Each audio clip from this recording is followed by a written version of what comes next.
Что такое реальность? Скорее всего, никто четко не ответит на этот вопрос тебе, потому что у всех она своя индивидуальная реальность. Если кто-то будет пытаться доказать, что его реальность самая реальная, то этот человек вводит тебя в заблуждение, он пытается тебя обмануть, он пытается потешить свое эго тем, что пытается внушить тебе веру в свою реальность, хотя у тебя есть своя. И можно ли назвать человека, который пытается внушить вам свою реальность, хорошим?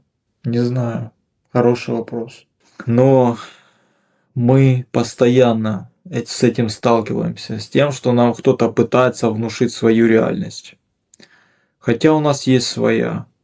Но никто не мешает нам ее скрывать и прятать от остальных. Даже если мы, возможно, хотели бы, мы бы не смогли ее показать.